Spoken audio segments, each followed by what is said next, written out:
Hello! In this video we are going to be looking at themes in Descartes' third meditation, specifically clear and distinct ideas and his well-known trademark argument for the existence of God.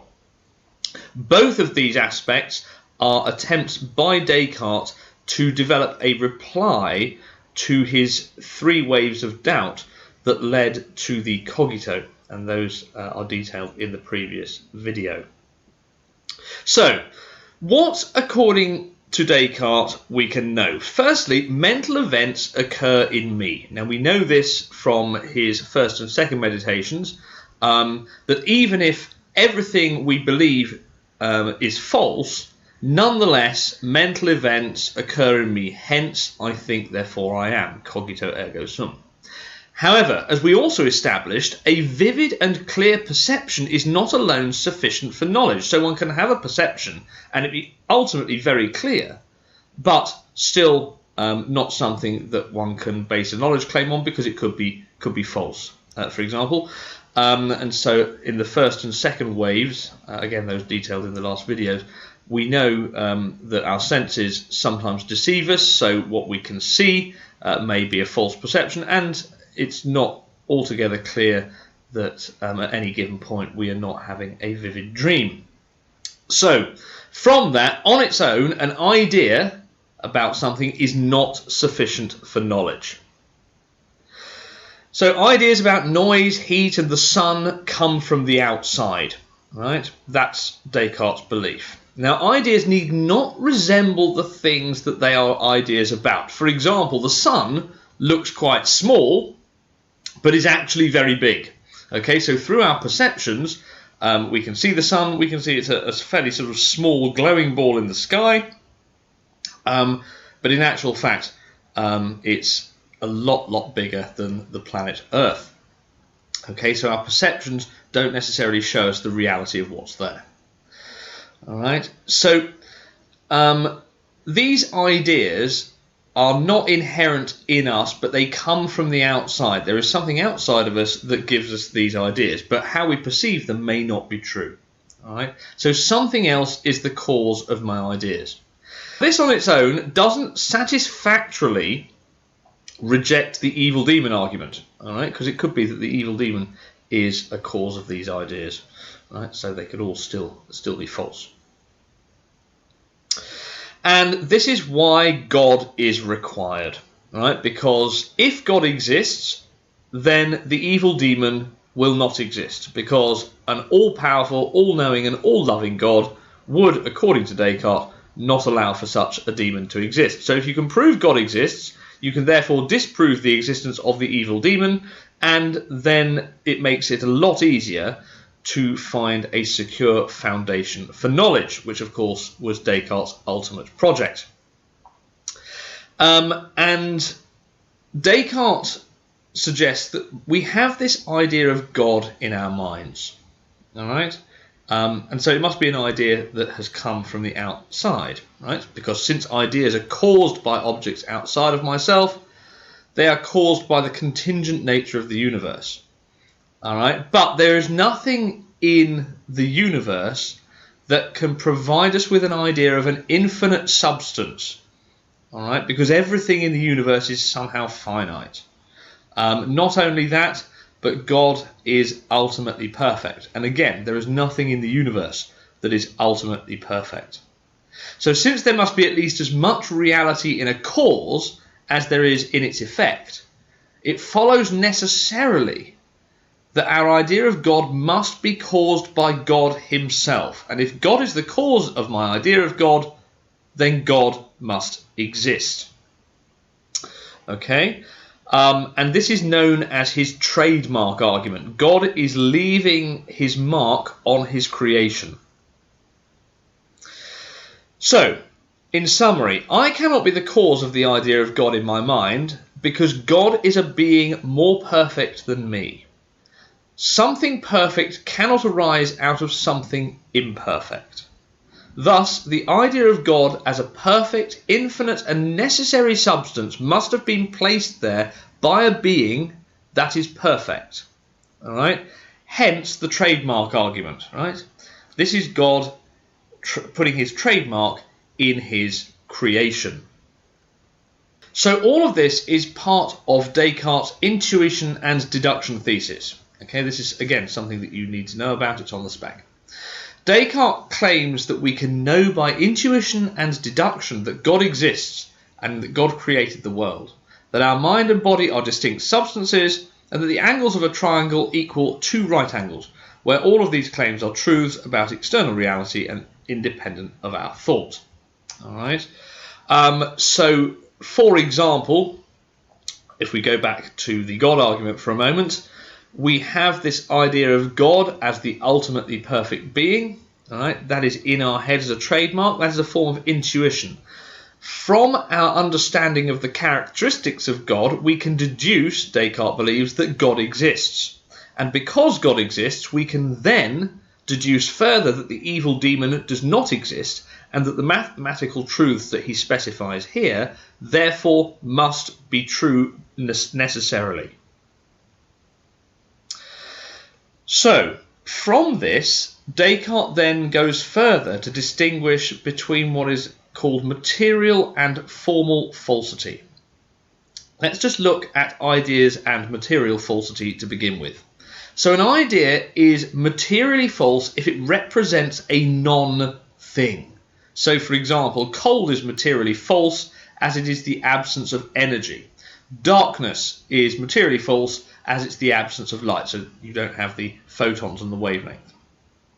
All right.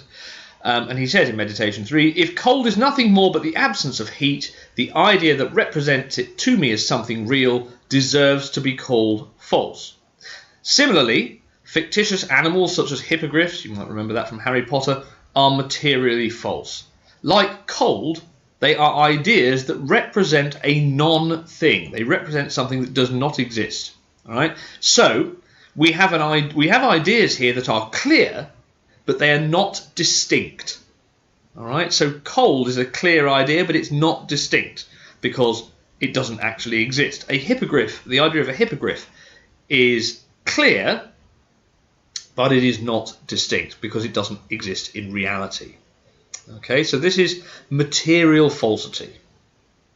Let's now move on to formal falsity. Now, formal falsity is about what is possible to make sense of, right? How things make sense.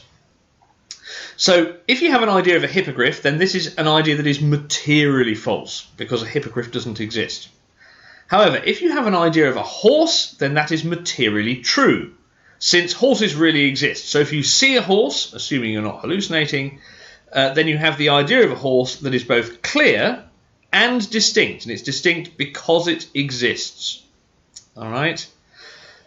However, if you claim to have a horse tethered to your DVD player in your living room, then this is formally false because it's not possible to tether something to something that is not a tether, right?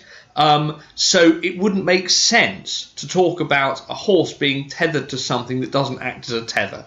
Similarly, if I said something like the car outside is in the board pen, right?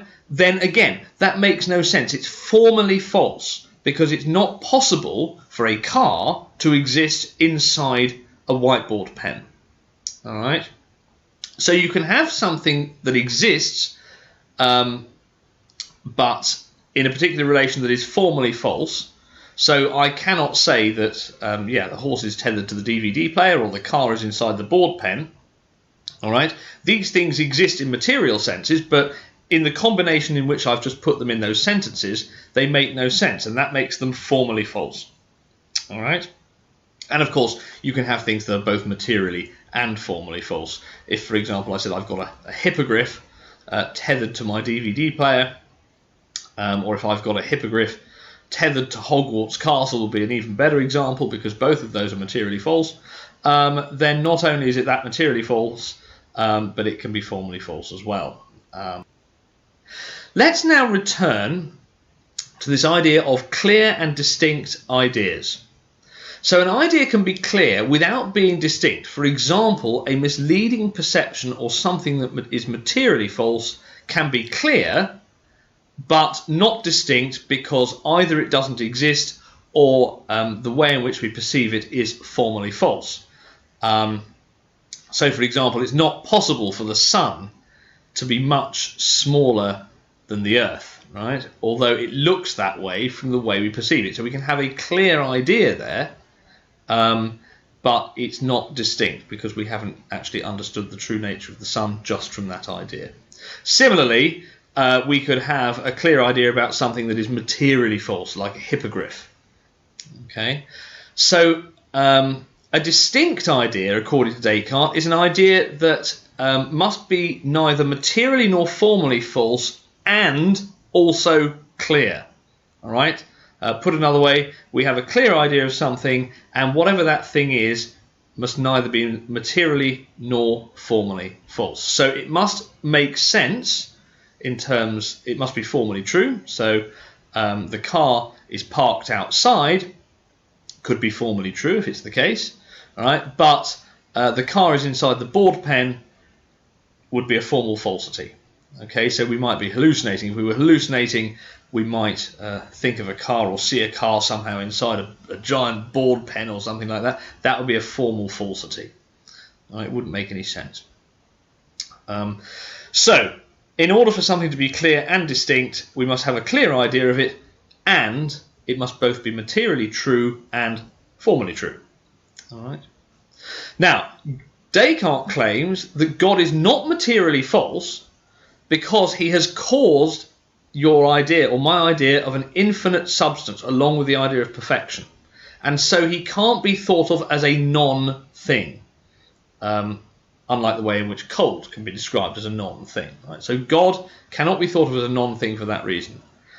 God is therefore not formally false because he has caused the idea of an infinite substance and perfection in my mind in the first place. So if something is the cause of something else, it cannot be formally false. It must make sense that that thing is the cause of something else. Right? So it seems here that Descartes has gone some way, at least, to sort of try to prove the existence of God from his trademark argument through his clear and distinct ideas. Now, one massive assumption that this argument makes is that it relies entirely on the principle that if the effect of something is perfect, then its cause must be similarly perfect. Why should we think that? That does seem to be something of an assumption. Is it not the case that something perfect could arise out of something imperfect? Moreover, are our ideas of perfection always the same? And that's something that you could relate to the ontological argument as well as an objection to that. And is the human mind not capable of forming an idea of complete perfection without outside intervention? All right, so it seems that there are some big assumptions going on in this third meditation. And finally, there's the objection which is known as the Cartesian circle. And you need to know about this and need to be very clear in terms of how you explain it. So an argument is circular if the premises rely on the conclusion and vice versa. For example, you might say, or someone might say to you, I know God exists because I have a clear and distinct idea of perfection. And the reply might be, why do you believe this idea? To which the rejoinder is, I believe this idea because I believe God put it in me. All right, so you're presupposing the truth of the conclusion to validate your argument. And it's the case that with Descartes' idea of clear and distinct ideas, right, he appeals to the clear and distinct idea of perfection in order to prove the existence of God. But he needs to presuppose God's existence if such a clear and distinct idea can be relied upon to yield knowledge. So what we have here in essence is an argument or two arguments that are put forward to try to eliminate the possibility of the evil demon and therefore all of the problems that go with that, and at the same time to provide a sort of positive idea or positive argument for the existence of God. And whether or not Descartes is successful in this, I will leave up to you, although I have given you some questions that you might want to ask. Okay, that's the end of this video. If you want to know more about Descartes' ontological argument, you can find that in the Year 13 classroom under the Metaphysics of God, but I will actually put it in the epistemology folder as well.